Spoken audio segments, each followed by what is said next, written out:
You unlock this door with the key of imagination. Beyond it is another dimension.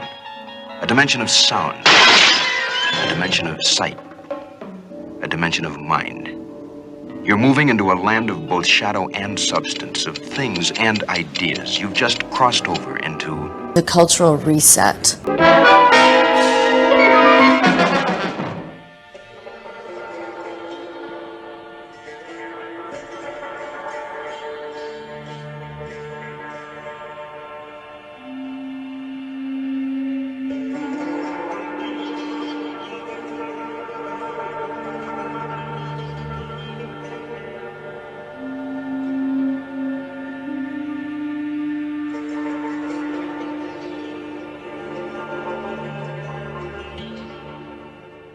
Olá pessoal, sejam muito bem-vindos a mais um episódio do Cultural Reset. O Cultural Reset é um projeto que ele está contando com o patrocínio do Estado do Rio de Janeiro, a Secretaria de Estado de Cultura e Economia Criativa do Rio de Janeiro, que contemplou o projeto através do edital Cultura Presente nas Redes 2. Eu sou Daniel.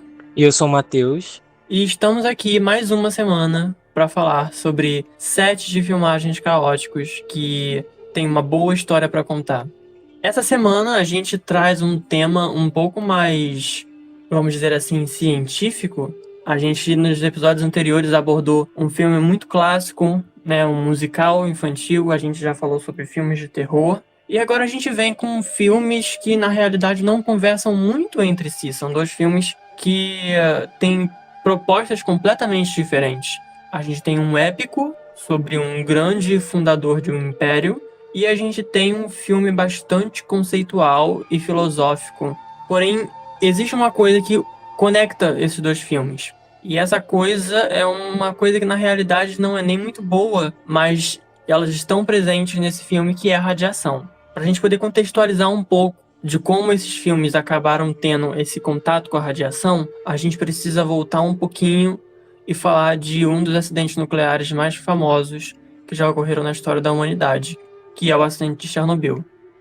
Como o Daniel falou, a gente vai estar abordando dois filmes que, tecnicamente falando, não tem nada a ver um com o outro, né? São até que extremos opostos. Porque um filme é estadunidense e o outro filme é soviético, né? Um filme é um épico, grandioso, histórico, enquanto o outro filme é uma ficção científica bem meditativa, bem contemplativa, né? Mas o que une eles dois é esse conceito da radiação. E é o tipo de coisa que, enquanto produtor ou algo assim, quando você para ler as histórias sobre as produções desses filmes, fica muito evidente pra gente que é o tipo de coisa que ia dar muito errado, né? E que realmente deu muito errado, né? Mas como o Daniel falou, a questão do Chernobyl, acho que todo mundo conhece, pelo menos de nome, foi basicamente o maior acidente nuclear da história, né, que aconteceu na União Soviética nos anos 80, e foi um acidente que meio que mudou a forma como se trata a energia nuclear no mundo todo. É um acidente que por muito tempo tentou ser encoberto, né? Então, aos poucos, que as histórias sobre o que realmente transcorreu em Chernobyl, quem foram os culpados pelo acidente, aos poucos que elas foram indo ao público, né? Chernobyl é um lugar que até hoje tem áreas muito contaminadas pela radiação que você não pode chegar perto e vai continuar havendo por muitos e muitos anos, décadas a fim, né? E é importante ter isso em mente, porque os dois filmes que a gente vai tratar hoje são filmes que foram feitos durante a Guerra Fria. A Guerra Fria, que tinha uma corrida armamentista enorme entre duas potências para decidir quem tinha as melhores armas nucleares, né? Então, durante todo o decorrer do século XX, principalmente depois da Segunda Guerra, a gente começa a ter esses surgimentos de grandes usinas nucleares, de testes com bombas atômicas, né? E acidentes, mutações e outras coisas mais causadas por conta dessa exposição humana ou animal tão próximo dessa radioatividade, né, desses elementos químicos.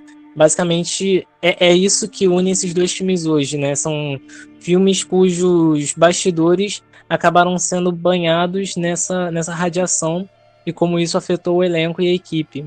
E como a gente já comentou, são dois filmes completamente opostos. Mas o primeiro que a gente vai falar é um filme que ficou conhecido por basicamente ter matado o elenco inteiro. Tentador. Tentador sim, mas não sabe, meu irmão. Escute. Há momentos para a ciência Jamulga, então lhe darei ouvidos. E há os momentos de ação, quando ouvirei o meu sangue. Acho que a mulher tártara é para mim. Meu sangue diz, tome-a. É um filme estadunidense, né, que a gente mencionou, que se chama The Conqueror. No Brasil foi traduzido para Sangue dos Bárbaros, né? E é um filme de 1956, né? Então, como eu falei, auge da Guerra Fria. É um filme histórico, e além de ser um filme histórico, é um filme sobre a história do Gengis Khan, né? O Gengis Khan, que foi um líder mongol, e esse filme é basicamente sobre o enfrentamento dele com os tártaros, né, que foram responsáveis pela morte do pai dele. Então esse embate é uma história real, é uma história documentada em vários pergaminhos muito, muito antigos mesmo, né, que influenciaram a criação do filme.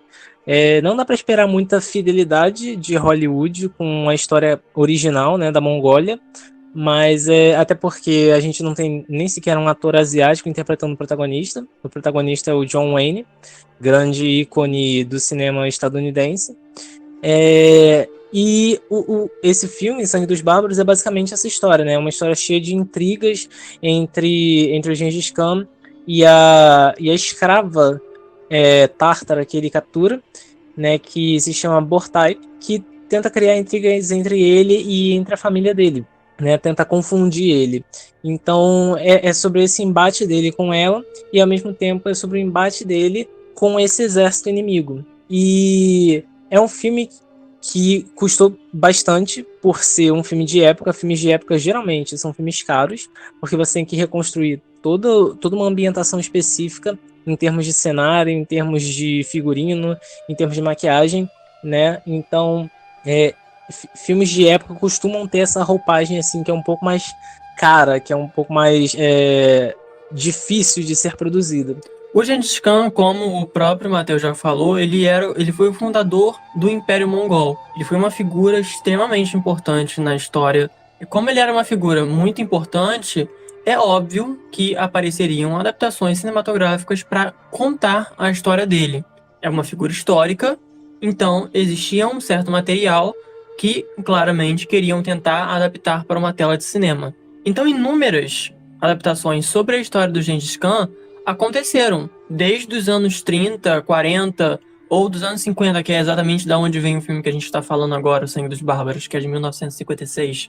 E até mesmo até 2010, 2006 mais ou menos, a gente ainda tem filmes sobre o Gengis Khan. E esse filme em específico que a gente está falando, ele não foi muito bem um bom filme, porque na realidade ele foi um filme que ele, como o próprio Matheus falou, foi caro. Foi um filme com 6 milhões de dólares, isso para década de 50 é bastante dinheiro, e que arrecadou pouquíssimo dinheiro. Ele arrecadou 9 milhões, então ele não fez um estrondo sucesso, sabe? Foi uma coisa bem mais contida. E depois de um tempo ele acabou entrando para uma lista de um dos 50 piores filmes da história do cinema. E o filme realmente é ruim. E existe um problema muito grande com ele, que, claro, hoje em dia a gente consegue reparar muito melhor nesse problema, que é uma questão de apropriação cultural. O protagonista dele era o John Wayne, que era um grande ator na época, e o Gengis Khan, eu acho que só pra gente falar que ele era da Mongólia, é muito fácil descobrir que ele é asiático. E o John Wayne não era asiático. Então, uma prática que era muito comum na época dos anos 40, 50 em Hollywood, era uma coisa chamada yellowface. Isso basicamente é uma coisa muito parecida com o blackface, só que numa questão do povo asiático, que é exatamente quando uma pessoa branca toma o papel que deveria ser de um ator asiático, porque está representando uma figura asiática. E essa pessoa, para se passar por esse papel, ela muda a fisionomia dela para tentar ficar dentro desse papel que não seria para ela, porque é um papel para uma pessoa asiática. Então o filme ele tem esse problema com a apropriação cultural, com o yellowface, e além disso ele é um filme mal construído. Então isso tudo acaba corroborando para que ele acabe sendo classificado como um dos 50 piores filmes lá na época que essa lista saiu, que foi lá para os anos 70, 80. Só que além de toda essa questão do filme já não ser um filme bom, ter esse problema da apropriação cultural, do Yellowface, o filme ele acaba entrando nessa lista também por causa dos problemas que apareceram após a gravação desse filme. O Sangue dos Bárbaros é um filme que... eu não sei se a palavra certa é o ostracismo, né? Mas ele caiu meio que num esquecimento histórico, assim, meio que... ele é meio apagado, né? Tipo, as pessoas não lembram dele de cara quando você vai falar sobre piores filmes já feitos, né? A gente tende meio que a pensar mais em filmes que são meio trash, no sentido de serem meio toscos, mas que acabam sendo engraçados, né? Tipo, aquele tipo de filme que a gente gosta de assistir pra meio que tirar um sarro, né? O Sangue dos Bárbaros não é necessariamente isso, né? É um drama histórico, ele se leva a sério, só que é um filme que tem a produção, sabe? Tipo, é um filme que tem dinheiro real investido nele, então ele não é um filme trash, ele não é um filme de baixo orçamento, mas ele não tem esse apelo todo, né? Ele não é memorável, digamos assim. Então, mesmo ele sendo alçado à categoria de um dos piores filmes de todos os tempos, ele é um filme que passa batido. E eu acho que o que realmente eleva ele à discussão, né? Eleva ele à discussão, cria conteúdo para discutir sobre ele, são duas coisas. Uma que o Daniel cobriu, que é o fato do John Wayne fazendo Yellowface, e a outra que é o contexto de radiação no qual se desenvolveu as gravações desse filme. Esse filme foi gravado em Utah, né, num grande deserto, né, e além de ser um lugar com calor extremo, era extremamente quente para se gravar lá, ele era muito inóspito, era difícil de gravar num lugar assim, principalmente porque todos os atores vestiam figurinos pesados, de época, carregados. Ele também é um lugar que serviu que foi uma área de testes nucleares, né? Então, mais de 11 bombas atômicas tinham sido testadas ali, e isso, tipo, alguns anos antes da produção do filme começar de fato, né? Então, por conta disso tudo, criou-se aquele lugar, naturalmente se tornou um lugar perigoso de se visitar, perigoso de se botar os pés ali por conta de toda essa radiação que emanava. Só que mesmo assim, o local foi considerado como não sendo perigoso pelo governo dos Estados Unidos. Então, quando o filme entrou em produção, quando o diretor, produtor, todo mundo estava buscando locações e encontraram esse local em Utah para gravar o filme, foi completamente assegurado a eles, pelo governo dos Estados Unidos, que o local não era perigoso, não exercia perigo. Então, esse é o tipo de coisa que existe um certo grau de negligência, mas ao mesmo tempo existe esse senso de que nos outros filmes a gente via muito um lance de um peso colocado acima, principalmente no produtor, no diretor.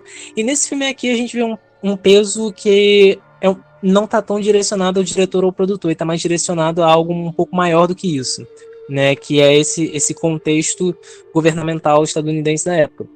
Então, tipo, além desse lugar ser quente, desse lugar ser complicado de se gravar, de todas essas dificuldades de produção que são comuns para um filme de época, sabe? É comum você ter dificuldade, por exemplo, do ator se adequar ao figurino, por ser um figurino carregado, né? Então tem essa dificuldade maior causada pela radiação. E o mais interessante disso tudo é que é um perigo que é meio invisível, né? É um perigo que a gente não sabe que tá ali, que a gente desconhece e que a gente acha que não tá ali, porque foi assegurado de que o lugar era seguro, né? Então, se gravar nesse lugar já se apresentou um problema no sentido de criar essa contaminação no elenco e na equipe, foi ficando ainda pior, porque em determinado momento a produção deixa de ser gravada no deserto de Utah, passa a ser gravada em estúdio, justamente por conta do calor excessivo. E aí, para poder tornar o local em estúdio mais próximo da locação real, os produtores levaram 60 toneladas de areia do deserto para o set. Areia essa contaminada. Então, essa acaba sendo a principal causa dessa contaminação por radiação que vai se desenvolver em meio à equipe do filme, né? Então, o Daniel falou de ser um filme que matou boa parte do seu elenco, boa parte da sua equipe. Inclusive, se eu não me engano, cerca de 41% das pessoas que trabalharam no filme desenvolveram câncer, né? Com o passar dos anos. Exatamente. Foi um filme que, basicamente, se não matou, deixou uma puta sequela em boa parte do elenco e da equipe desse filme. Como o Matheus explicou, tudo isso aconteceu por uma questão de negligência e imprudência da Comissão de Energia Atômica dos Estados Unidos, que falou para a equipe que era seguro se gravar ali, mesmo que basicamente uns 3 anos antes havia sido testado mais de 10 bombas atômicas naquele lugar. Então a gente tem todo esse cenário que só de contar, né, no começo, a gente já imagina que o final não vai ser bom, porque a gente tem 60 toneladas de areia contaminada com radiação sendo levadas para dentro de um set fechado para que atores e toda a equipe, câmera, figurinista, maquiador e etc., trabalhassem ali naquele meio. O filme foi feito em 56 e depois dos anos as consequências dessa areia levada para o set acabou começando a aparecer. A gente tem um histórico de câncer e de outros tumores que percorreu basicamente a equipe inteira. A gente começa com o próprio diretor, o Dick Powell. Ele, em 1963, ele morreu de câncer. E ele foi uma das primeiras vítimas a ter esse problema com essa doença causada pela radiação. Logo em seguida, a gente tem o Pedro Armendáriz. Ele era um dos atores do filme. E em 1960, 3 anos antes do próprio diretor falecer, ele recebeu o diagnóstico de que ele estava com câncer. E ele acabou não conseguindo se controlar psicologicamente. E em 1963, o mesmo ano em que o diretor faleceu, ele acabou se suicidando por causa da doença. O medo meio que corroeu ele e ele acabou se suicidando por causa disso. Nos anos 70, 3 grandes estrelas desse filme acabaram falecendo. O John Wayne, que foi a grande estrela, né? Foi literalmente o protagonista do filme. A Susan Hayward, que era basicamente o interesse amoroso dele. E a Agnes Moorehead. Os 3 faleceram nos anos 70, também de câncer. E aquela areia contaminada não parou de fazer vítimas. Depois dos anos 70, durante os anos 80, basicamente 90 pessoas da equipe, que era composta por 220 membros, desenvolveram tumores. Foram descobrindo aos poucos, muito também pelo fato das grandes estrelas e dos grandes nomes do filme começarem a morrer uns atrás dos outros. Dessas 90 pessoas que descobriram ter desenvolvido um tumor ou algum tipo de câncer por causa dessa radiação, 46 faleceram durante a década de 80. E meio que para finalizar essa lista macabra de mortes que esse filme teve, vem o John Hoyt, que era um dos últimos atores que havia sobrevivido, que acabou falecendo em 1991 também por causa de um câncer. Então a gente tem toda essa trajetória meio medonha e mortal, com toda essa equipe, com todo esse elenco. Então a gente vê como que às vezes certas coisas que podem parecer pequenas podem depois, com o tempo, causar um estrago enorme. E conforme todas essas pessoas da equipe acabaram falecendo, as famílias dessas pessoas começaram a perceber esse padrão. Assim como a gente comentou sobre certos padrões que acontecem em relação a filmes de terror, existia um padrão aqui. Não era possível que todas as pessoas que estavam envolvidas nesse filme começaram a morrer de câncer uma atrás das outras e que não tinha nada que conectasse isso. Então, algumas famílias de pessoas da equipe que faleceu começou a querer processar essa Comissão de Energia Atômica dos Estados Unidos por negligência. Por quê? Por culpa deles, que todas essas pessoas acabaram sendo enviadas para esse local para gravar. E, claro, por uma irresponsabilidade também da equipe de produção de ter levado aqueles 60 toneladas de areia para dentro de um set fechado, o que causou ainda mais impacto em toda a equipe. Então, essas famílias foram atrás de processos para tentar, de alguma forma, conseguir meio que uma justiça para essas pessoas que acabaram falecendo devido a essa negligência. E o grande argumento que a Comissão dos Estados Unidos usou era que essas mortes causadas por câncer deveria ser uma consequência do tabaco, de cigarro. Por causa que, por exemplo, um dos nomes que acaba aparecendo para sustentar esse argumento de defesa muito mal feito, né, é o próprio John Wayne, que fumava basicamente 6 maços de cigarro por dia. O que não é um hábito nada saudável, né, convenhamos. Mas é muito óbvio que o que aconteceu com toda essa equipe não foi simplesmente cigarro, porque o John Wayne poderia fumar 6 maços de cigarro por dia, mas isso não se dava para a equipe inteira. E mesmo assim, basicamente, 40% da equipe faleceu por causa disso. Então a gente tem uma certa coisa ali que está acontecendo, estão tentando reverter para não ter que pagar processo, mas eles não conseguem, porque é muito óbvio. Existia um padrão ali dentro, e esse padrão era de que as pessoas que estavam naquele set, as pessoas que estavam envolvidas nesse filme, que entraram em contato com essa areia que estava contaminada com radiação, acabaram desenvolvendo problemas que acompanharam ela durante muitos anos de vida, levando boa parte delas à morte. E além disso, é um filme que meio que criou toda essa lista imensa de vítimas, né?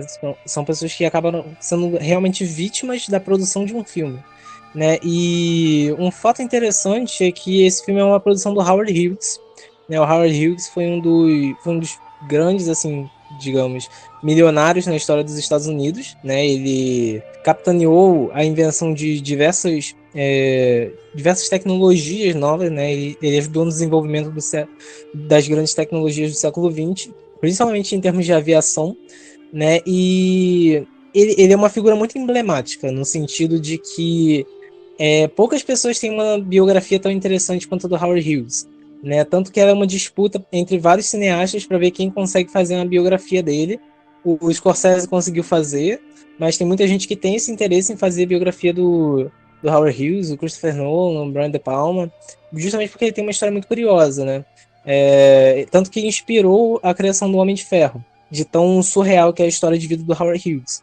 E o Howard Hughes, ele foi produtor desse filme, ele se aventurou, às vezes, em produzir obras em Hollywood. Esse não é o único filme que ele produziu, ele já produziu alguns outros, mas o Sangue dos Bárbaros causou uma espécie de senso de culpa e de remorso nele, por conta de todas essas tragédias que foram se desenvolvendo com a equipe que estava na produção, né? Ele gastou uma pequena parte da fortuna dele, ali, cerca de uns 12 milhões de dólares, para tentar sumir de vez com o filme, né? Tentar aniquilar qualquer vestígio de que o filme tivesse sido feito, né? Ele não queria que o filme fosse assistido justamente por conta disso, por conta desse sentimento que criou nele, até de vergonha, por ter produzido essa obra que matou sua equipe. Então, durante os últimos anos da vida dele, que ele viveu extremamente recluso, cada vez mais irreconhecível, ele assistia esse filme repetidas vezes no cinema que ele tinha em casa, né? Então, era realmente ele meio que meditando acerca daquela experiência que ele passou, daquela produção que acaba sendo culpa dele de uma forma ou de outra. Então, o Howard Hughes é um cara que passou esses últimos anos dele envolto em reclusão, envolto nesse misto até de loucura mesmo, por conta dessa experiência que ele teve com o Sangue dos Bárbaros. Tanto que o filme só foi ser exibido mesmo na década de 70, né? Ele é um filme que ficou pronto nos anos 50, mas que só foi exibido nos anos 70 na televisão. Por conta disso, por conta desse sentimento que o Howard Hughes teve, essa urgência dele em querer acabar com qualquer vestígio do filme. O Howard Hughes morre em 1979. Como eu disse, ele foi ficando cada vez mais irreconhecível.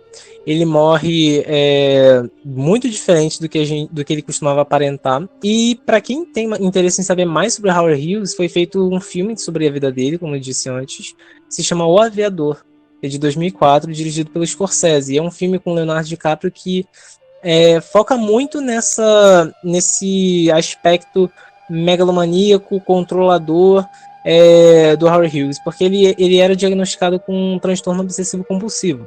Então o filme lida muito com isso, com a forma como ele revolucionou a aviação e também até a forma como ele interferiu na Hollywood, né? Então tem um pouco disso no filme também.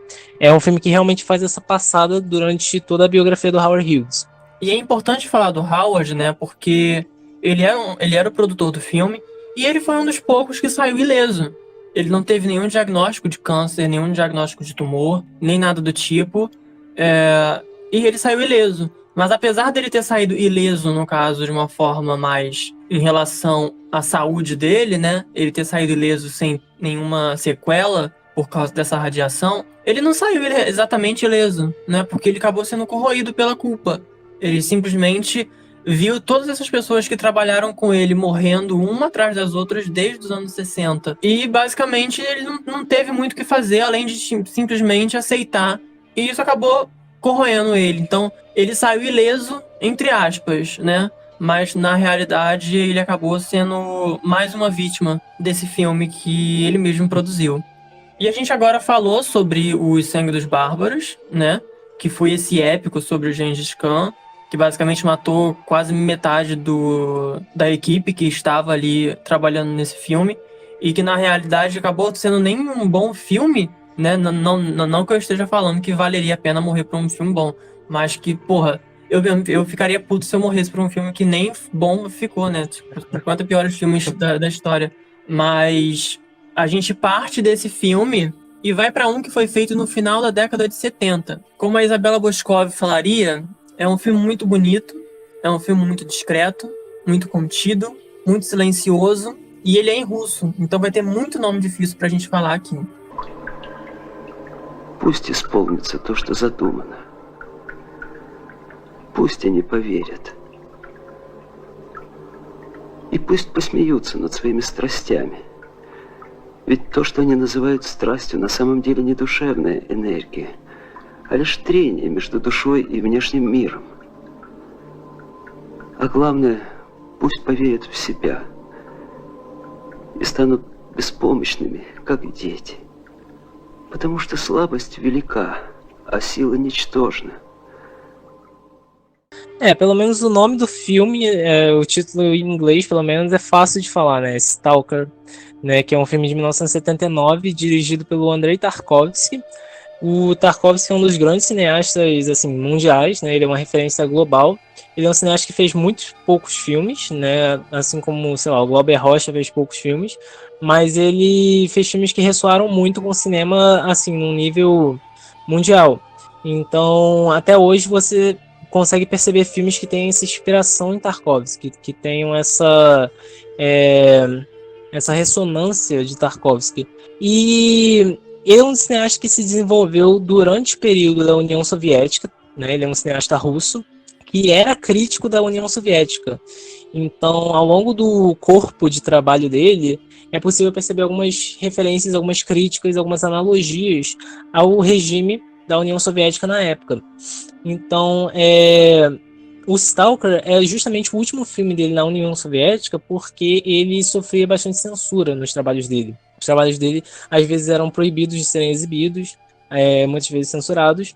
E o Stalker é um dos 2 filmes de ficção científica que ele produziu, né? O outro é Solaris, que talvez seja o filme mais famoso dele, mas o Stalker é um filme de ficção científica que é inspirado num livro chamado Piquenique na Estrada, do Arkady Strugatsky e Boris Strugatsky, que foi publicado no Brasil pela Aleph. E, diferente do Sangue dos Bárbaros, o Stalker é um filme que é difícil de explicar, né? O Sangue dos Bárbaros é algo simples, é um drama de época, um filme de guerra também, sobre Gengis Khan, estadunidense, com John Wayne interpretando um personagem asiático. É algo fácil de explicar.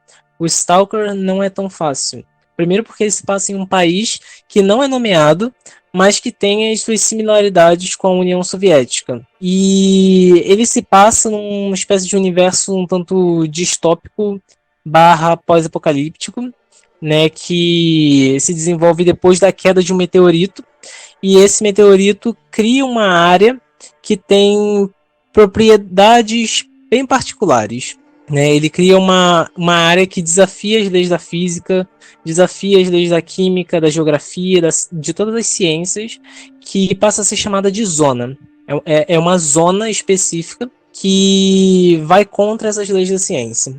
E existe uma lenda de que dentro da zona tem uma espécie de quarto, né? Uma sala de milagres. É uma sala que realiza todos os desejos das pessoas, só que a zona é um lugar perigoso de se acessar.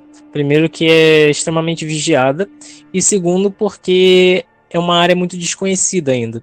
Só algumas pessoas conseguem adentrar a zona e voltar com vida, que são os chamados Stalkers, né? Então o filme se desenrola com personagens que não têm nome, né, que é uma característica muito de fábula, de parábola, né? Você tem o professor, o cientista e o Stalker. E os 3 meio que embarcam juntos nessa jornada, adentrando a zona, porque cada um quer realizar o seu próprio desejo. Cada um tem um sonho que quer realizar, né?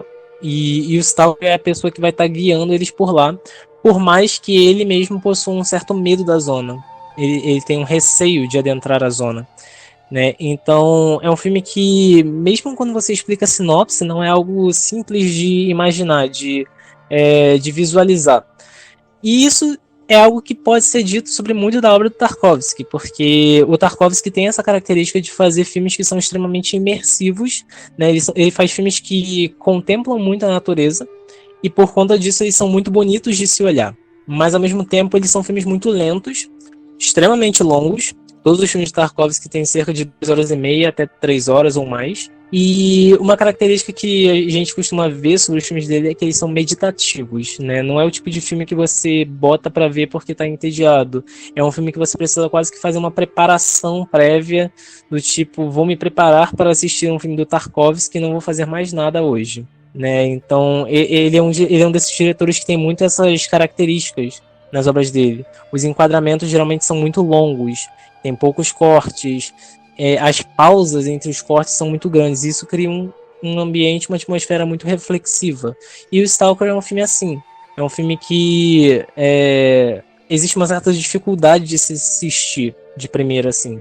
E como o Matheus comentou, o Stalker ele é baseado em um livro. Porém, na realidade, ele não é assim tão baseado no livro, sabe? Ele basicamente é meramente baseado no livro. O livro ele foi lançado em 1972, basicamente uns 7 anos antes do filme ser feito.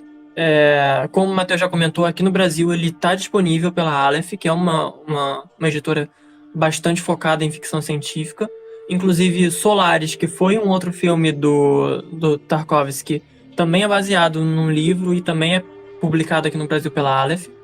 E o livro, ele tem além do enredo de pessoas indo em um lugar específico, essa pessoa chamada Stalker e a zona, o livro na realidade ele não se parece com o filme. Por isso que eu digo que ele é meramente baseado. Porque o livro ele na realidade conta uma história sobre uma invasão alienígena que acontece nesse lugar. Os alienígenas chegam na Terra, não se comunicam com nenhum dos humanos. Eles ficam, né, nessa meio que em expansão aqui na Terra. Depois eles somem. E os humanos ficam se questionando em por que eles chegaram ali? Por que eles vieram para aquele lugar? E nos lugares em que eles passaram, eles deixaram rastros, eles deixaram marcas. Então um grupo de pessoas vai até esse lugar para poder pegar objetos que foram deixados por esses alienígenas nessas áreas, que eles chamam de zonas, para poder tentar descobrir alguma coisa sobre esse grupo de alienígenas que apareceu de repente naquele local. Então o livro, na realidade, ele é uma metáfora para toda essa questão da Guerra Fria, desse embate da União Soviética com os Estados Unidos. Então, de certa forma, tem essa semelhança com o filme, porque o filme ele traz essa parte meio filosófica e meditativa sobre essa questão da guerra, também de uma forma mascarada por trás dessa ficção científica, mas na realidade ambas as obras são metáforas para abordar essa questão da Guerra Fria e de como aquele povo reagiu a todo esse conflito. Só que de uma forma diferente. Enquanto no livro a gente tem essa questão da invasão alienígena, dessa busca meio que aventuresca em relação a objetos que possam dar informações sobre o que são esses alienígenas e por que eles apareceram, a gente tem no filme de uma forma mais realista, com essa questão do meteoro e dessas pessoas indo atrás desse lugar que, ainda que seja essa questão meio fantasioso, né? Essa coisa da zona, desafiar as leis da ciência e etc., é um pouco mais realista, principalmente quando você assiste o filme e vê que é uma forma bem crua de se passar todo aquele enredo, o filme puxando mais para um lado mais sóbrio dessa história, enquanto o livro ele já está trabalhando um pouco mais o elemento da ficção científica de forma mais aberta e mais fácil de se entender. Então, por isso que, na realidade, o filme e o livro, eles meio que funcionam em conjunto. Não é basicamente uma adaptação de tipo, ele pegou do papel aquilo que estava escrito e colocou na tela. Não, ele remoldou aquilo e fez uma obra específica utilizando daquela base. Então, o livro e o filme basicamente se complementam, porque são a mesma história contadas de formas diferentes. E além disso, existem histórias de que o Tarkovsky mesmo ele não era muito fã de ficção científica enquanto um gênero, né? De que ele era meio crítico da ficção científica. Você sente uma... Eu não sei se a palavra certa seria aversão, mas o Tarkovsky ele não utiliza tanto dos elementos que a gente comumente associa à ficção científica, né? Não num nível visual, nem num nível sensorial, assim. Ele tá realmente mais interessado na questão do drama humano, dos desejos humanos. O Tarkovsky, ele é filho de poetas e ele é muito considerado um cineasta que é meio que um poeta com as imagens, né? Que ele tem algumas falas sobre como o cinema é um mosaico, é uma escultura que você esculpe o tempo, né? Então isso é uma característica muito presente nas obras de Tarkovsky.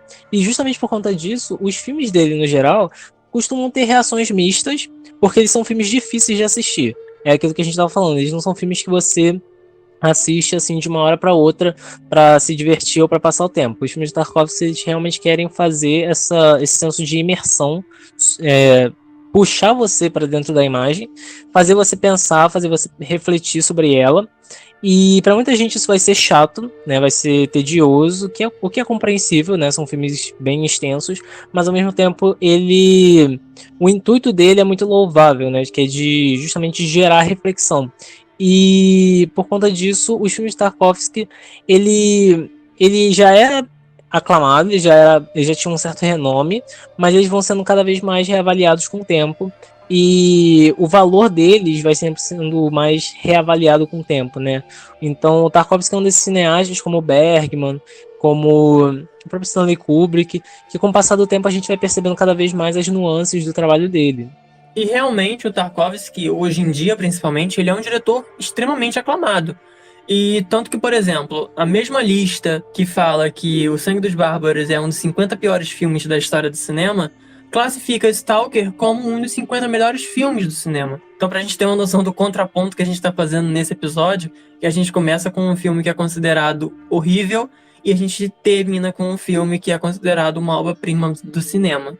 E os dois são conectados por uma coisa muito específica, que é a radiação. Mas antes da gente chegar na questão da radiação dentro do filme Stalker, a gente tem umas coisinhas que acabam acontecendo durante a produção do filme. O Tarkovsky, ele era um diretor que podemos dizer que ele era um pouco difícil de se trabalhar, mas pela questão de que quando ele tinha uma visão específica do que ele queria, ele ia até o fim com aquilo.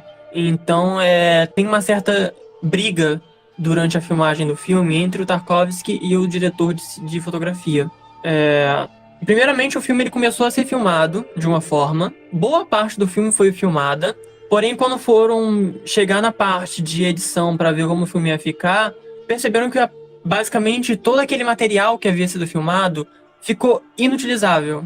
Não dava para utilizar aquele material de filmagem. Então toda aquela parte que já tinha sido gravada do filme, que já era uma boa parte do filme, teve que ser jogada fora, descartada completamente, porque o filme não foi filmado da forma correta. Então o filme precisou começar a ser refilmado, as cenas foram sendo refeitas, e o diretor de fotografia, o Herberger, ele acabou entrando numa certa discussão com o Tarkovsky, porque ele via o filme de uma forma técnica, como diretor de fotografia, e o Tarkovsky via o filme de uma forma diferente. Como o próprio Matheus falou, o Tarkovsky é filho de poetas, né? E ele meio que era um poeta do cinema. Então o Tarkovsky ele tinha uma visão muito específica do que ele queria pro filme dele. Tanto que eu até fiz aquela brincadeira no comecinho sobre ele ser um filme contido, um filme silencioso, e o filme realmente ele é. É um filme de 2 horas e 40 minutos que, dependendo do momento em que você vai estar, vai parecer que você está assistindo um filme durante 4 horas. Porque ele é um filme que ele é longo, ele é um filme que ele é devagar. Até mesmo quando a gente fala, por exemplo, a sinopse, e você pensa, nossa, é um filme de ficção científica sobre 3 caras indo atrás de uma zona que desafia. Aí a gente pensa que é algo tipo um Alien da vida, sabe? E na realidade não é. É um filme extremamente sóbrio, é um filme lento, devagar, que trabalha muito com imagem, trabalha bastante com silêncio mesmo. Isso é uma característica muito grande dos filmes do Tarkovsky, principalmente Solaris. É um filme que trabalha bastante com silêncio. Então o Tarkovsky ele tem isso como uma marca muito registrada. Então quando ele acaba entrando em conflito com um diretor de fotografia que prefere ver as coisas de forma mais técnica, do tipo, vamos fazer assim que vai ser o melhor jeito, e esse é o que a gente tem que fazer. E ele bate de frente falando que não vai fazer porque não é assim que ele viu o filme, começa um embate ali dentro daquele set de filmagem. Então o Tarkovsky ele acaba afastando esse diretor de fotografia, ele contrata um novo diretor para filmar o filme do jeito que ele queria, que é o Alexander, com um sobrenome muito difícil que eu não vou conseguir falar. E acaba que, novamente, o filme acaba tendo que ser refilmado, porque o que estava sendo filmado com o Herberger não era a forma que o Tarkovsky queria. Então a gente recomeça de novo o filme a ser filmado. O filme ele é longo, então as filmagens deles também eram longas. E ainda por cima o filme acabou sendo filmado 3 vezes. Porque teve a primeira versão, que foi descartada porque o filme ficou inutilizável. Teve a segunda versão, que era com o Herberger como diretor de fotografia. E teve a versão final, que foi a do Tarkovsky, que foi a versão que ele queria, que era como ele via o filme. E na realidade, quando foram ver no final e comparar as versões, não tinha nada de muito diferente, pra falar a verdade. Então pra gente ver que na realidade o Tarkovsky ele era meio pé no saco, sabe? Em relação às coisas que ele via como o filme deveria ser, então, e ele seguia naquilo que ele acreditava. Então às vezes a pessoa discordava dele em um ponto mínimo e ele já, tipo, não é assim que vai ser, e afastava a pessoa. Ele não afastou apenas o Herberger da produção. Outras pessoas que estavam envolvidas e que deram pitacos em relação a como o filme poderia ser, ele simplesmente afastou essa pessoa e foi colocando novas no lugares. Ele basicamente fazia isso. Então era uma forma meio complicada de se trabalhar. É basicamente você trabalhar com uma pessoa que você tem que estar pisando em ovos o tempo inteiro. E isso dentro de um set de filmagem, um set de produção, é muito complicado. Você ter que trabalhar com uma pessoa que você não sabe o que você pode ou o que você não pode falar com ela, pelo simples fato de não saber como ela vai reagir. Então, pra gente ter uma noção de que antes de chegar nessa questão de radiação, que é o tema do episódio, a gente vê que essa questão meio caótica e de trabalhar com o Tarkovsky já era um ponto bem negativo dentro do filme, né? E como eu já comentei que é um filme longo, e o Tarkovsky deu uma entrevista uma vez de que o desejo dele era que o filme fosse filmado em uma única tomada. Ou seja, ele basicamente queria que um filme de 2 horas e 40 fosse filmado em uma única vez, sem nenhum corte. Existem filmes que trabalham isso, de certa forma. São ambiciosos e conseguem fazer planos sequências grandes, às vezes, né, usando alguns truques. Dependendo, às vezes pode ter até mesmo filmes que são filmados em plano sequência, realmente. Mas quando a gente vai para os anos 70, em um filme que não teve um orçamento enorme, porque era um filme mais intimista, era muito complicado se fazer isso. Então o Tarkovsky, felizmente, não seguiu com essa ideia, porque era possível dele até demitir o outro diretor de fotografia e contratar um que fizesse isso que ele queria. Mas a ideia inicial dele era realmente fazer esse plano sequência de 2 horas e 40, basicamente, para relatar o filme inteiro em uma única tomada, sem nenhum corte, sem nenhuma interrupção. Mas o filme acabou não sendo assim. Porém, existem sim cenas extremamente grandes no filme. Tanto que o filme ele tem uma duração total de 163 minutos. É um filme que passa de 2 horas e meia. E ele tem um total de 148 shots. Ou seja, quantas cenas foram filmadas. Então a gente vê o quanto que ele realmente reduziu esse tempo em relação a ficar o máximo que ele conseguia com a câmera e gravar o máximo que ele conseguia de uma vez só. Então por isso que o filme ele acaba sendo até um pouco lento, porque ele não tem muito esse dinamismo que a gente é acostumado a ver em alguns filmes, que muda de cenário, corta pra cá, corta personagem, tem outro personagem, outro enredo acontecendo, subtramas, muita coisa acontecendo. Então Stalker ele é um filme mais lento, muito também por causa disso, da forma com que o Tarkovsky queria filmar o filme, de como ele queria retratar aquela situação. Porque como o próprio Matheus falou, ele é um sci-fi que não se assume como sci-fi, porque o Tarkovsky ele tinha meio que essa questão de querer trabalhar o sci-fi de uma forma diferente. E foi exatamente isso que ele acabou fazendo com Stalker, que é um filme que tem essas coisas mais, vamos dizer assim, fantasiosas, que costuma se ter numa ficção científica, mas tudo tratado de uma forma mais crua, tudo tratado de uma forma muito mais direta em relação a não ter certos floreios para fazer com que a trama ficasse de uma forma mais agradável a todo mundo. Então, como a gente costuma dizer. É um filme que realmente ele se torna um pouco complicado para quando a gente vai assistir.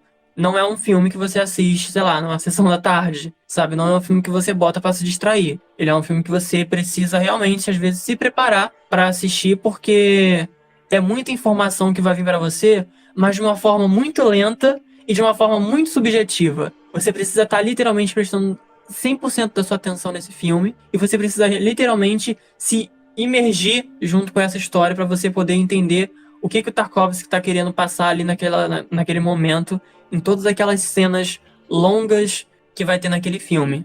Mas pra gente ter uma noção de que o processo de gravação do filme, ele já foi cansativo, porque ele exigia tanto das pessoas que estavam trabalhando dentro da equipe, como dos atores, porque era uma coisa que demandava uma certa atenção e um certo comprometimento, e que é o que a gente vê no final daquelas 2 horas e 40 de filme.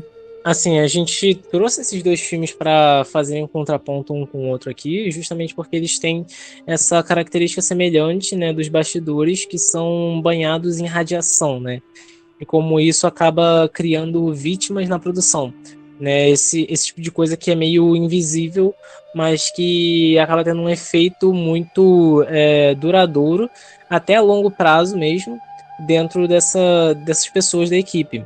E no caso do Stalker, diferente do Sangue dos Bárbaros, essa ideia da intoxicação, essa ideia do envenenamento, né, da química, ela é algo que está intrínseca na história, né? Ela não é algo à parte, não é que nem o Sangue dos Bárbaros, que é um filme de época que acabou sendo gravado num lugar onde eram feitos testes com bombas atômicas. O Stalker é um filme que ele buscou locações como usinas atômicas abandonadas, ele buscou indústrias, complexos industriais, esse tipo de cenário que já era envolto em produtos químicos e nesse senso de radiação para desenvolver a sua história, né? Então ele acaba sendo um filme que foi muito intoxicante, e isso é parte da narrativa, e isso acabou sendo realidade também na produção. Em determinados momentos esse é o tipo de radiação que é até visível na câmera, né? Tem algumas cenas do filme em que a gente vê o que parece ser neve, né? Flutuando assim pelo céu, pela imagem, né? Uma imagem muito bonita, inclusive, mas existe muita especulação de que aquilo ali, na verdade, eram partículas de radiação que estavam sendo vistas, né? Não eram necessariamente poeira nem neve, eram radiação que estava sendo ali captada pela câmera, de tão potente que era a radiação na área, né? Como eu falei antes, eles gravaram em usinas abandonadas, eles procuraram esse tipo de cenário, e eles também gravaram muito próximo de indústrias, como indústrias de papel, que usam produtos químicos e despejavam produtos químicos na água. Então, às vezes, os atores gravavam estando completamente imersos na água, ou então limpavam o rosto deles com essa água contaminada, e isso acabava criando alergias, isso acabava criando...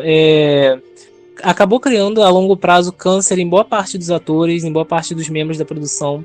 E não só eles que acabam sendo nomes mais específicos pra gente poder pegar, boa parte da equipe, como você mesmo comentou, também desenvolveu problemas de saúde.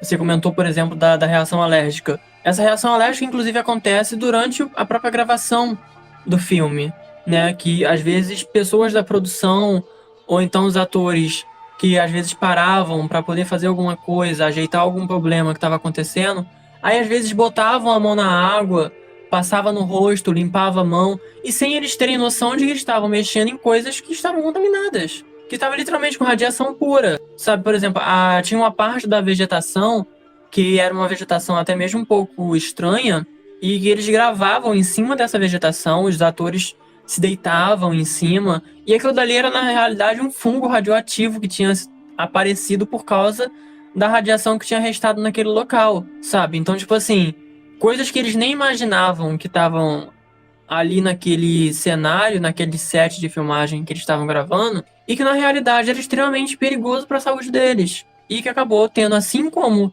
aconteceu com o Sangue dos Bárbaros, deixando esse rastro fatal dentro da equipe. A gente vê que o protagonista, ele acabou morrendo em 82, o Tarkovsky morreu em 86 de câncer, ambos morreram de câncer Muitas pessoas da equipe acabaram falecendo durante os anos que se passaram no filme, mas que não teve um impacto tão grande como aconteceu no caso anterior, que é o do Sangue dos Bárbaros, que literalmente quase metade da equipe inteira do filme faleceu por causa desse contato com a radiação, mas ainda assim é um rastro que acabou perpetuando dentro da história desse filme.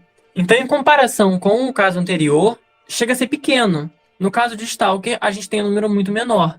Em comparação, são dois casos que não têm o mesmo impacto dentro da equipe. Mas ainda assim são dois casos que, por uma questão de falta de cuidado, uma questão de negligência, uma questão de imprudência, acabam sendo atingidos por esse rastro fatal que a radiação deixa. Mas ainda assim, Stalker ele acaba sendo um filme que ele fica muito fixo na memória dos entusiastas de cinema, dos cineastas que se inspiram bastante em como o Tarkovsky fazia filmes, muito por essa questão mesmo de impacto.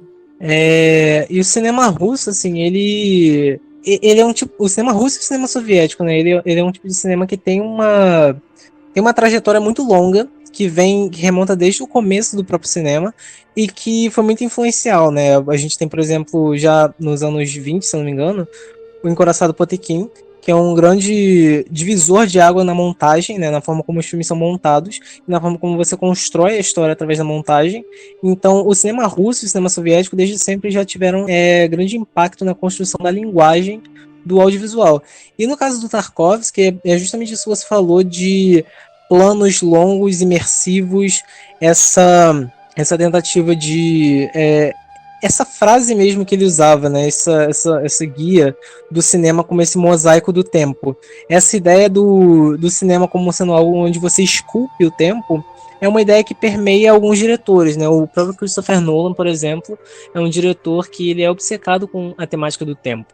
O Tarkovsky, ele ressoa nessas obras de uma forma parecida com essa, e ele é provavelmente um dos principais nomes do cinema soviético, do cinema russo, hoje em dia, né? Quando se fala em cinema soviético, cinema russo, Tarkovsky é talvez o primeiro, ou um dos primeiros nomes que pipocam, assim, né? Justamente por conta desse impacto que ele teve, que por mais que ele não tenha tido um vasto corpo de trabalho, ele teve obras muito específicas em alguns gêneros, desde dramas históricos, a filmes de guerra, a filmes de ficção científica, que até autobiografia, que ressoam muito e que tem esse impacto recorrente no cinema, né? Então, o Tarkovsky ele trouxe um certo senso não só de experimentalismo, como uma discussão de existencialismo nos filmes dele, né? A ficção científica de hoje, no cinema, ela é muito pautada por esses sensos de existencialismo, essa sensorialidade, né, esse sentimento até de vazio, de solidão, quase que de indiferença, que é o tipo de coisa que o Tarkovsky consegue evocar, né? Então os filmes do Tarkovsky são profundamente melancólicos.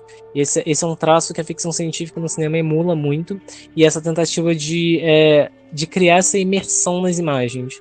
Então o cinema do Tarkovsky ele é referência no mundo inteiro. Ele é o tipo de coisa que não é fácil de ver, mas que vale a pena ir atrás, justamente por ser algo tão diferente do que a gente está habituado. E como a gente acaba trazendo dois filmes que não tinham como temática principal a radiação, mas acabaram transformando ela em seu tema principal quando a gente acaba falando sobre, a gente resolveu pegar um pouco também de como às vezes certas tragédias e desastres nucleares são retratados dentro do cinema, porque existe bastante. A gente começou o episódio falando sobre Chernobyl, que acontece após os filmes serem lançados, tanto o Sangue dos Bárbaros como o Stalker, e que é uma tragédia que as pessoas conhecem por nome. A pessoa pode não conhecer a história inteira de Chernobyl, mas as pessoas sabem o que é mais ou menos. As pessoas sabem que é uma tragédia e que tem a ver com radiação. No mínimo a pessoa vai saber disso. E Chernobyl já foi tema de muitos filmes, tanto de documentários, como de mockumentaries, que são aqueles documentários falsos, filmes de terror e filmes de drama, séries de drama, inclusive uma das mais emblemáticas que eu acho que é uma produção muito foda da HBO, que é a série da HBO chamada Chernobyl, e que aborda essa tragédia de Chernobyl, não só por um viés de vamos acompanhar o que aconteceu com as pessoas, não. Eles mostram também isso e eles também trazem uma discussão muito sociopolítica da tragédia, porque na realidade a tragédia de Chernobyl aconteceu por imprudência. Então a gente tem toda essa visão trazida pela série que é muito interessante da gente ver, porque a radiação às vezes é até um assunto que às vezes cai em desuso, vamos dizer assim, porque as pessoas não falam muito porque não é algo que é muito recorrente. Não é sempre que a gente tem um desastre nuclear, e graças a Deus, porque a gente não tem. Vamos continuar assim. Mas quando aconteceu em relação a Chernobyl, como a gente no começo do episódio comentou sobre o Gengis Khan ser uma figura histórica emblemática e saíram vários filmes sobre ele, pelo simples fato de retratar uma figura, acontece a mesma coisa com Chernobyl. É um desastre nuclear muito triste, que deixou muitas vítimas, mas que a indústria não vai poupar esforços para retratar aquilo, transformar em dinheiro. Essa é a realidade. Então a gente vê como certas coisas podem ser trabalhadas de formas diferentes. Então a gente tem 2 filmes que tinham temas completamente diferentes, que foram recebidos de formas diferentes e que se conectam por um único tema, que é a radiação. E aí tem essa questão da radiação como tema principal quando a gente vai falar sobre um desastre nuclear que aconteceu realmente. E com isso, a gente chega ao fim de mais um episódio do Cultural Reset. A gente espera que vocês tenham gostado. Se você chegou até aqui, muito obrigado por ter escutado a gente durante esse tempo. A gente espera que tenha passado o máximo de informações possíveis e que tenha sido proveitoso. E se você quiser ficar ligado no que vai aparecer aqui no Cultural Reset, como a gente sempre fala no final do episódio, é só seguir o Insta do podcast, que é @cultural_reset. Se você quiser me seguir, é @dark_daniel18. Se você quiser me seguir, é @majortom_42. E além disso, eu e o Daniel, a gente faz parte do coletivo Belacqua, que está apoiando o Cultural Reset. Se você quiser saber mais sobre os nossos outros projetos, é @coletivo Belacqua no Instagram. E um dos nossos projetos que a gente está criando no momento é um curta-metragem de terror e de fantasia que se chama O Limiar da Meia-Noite.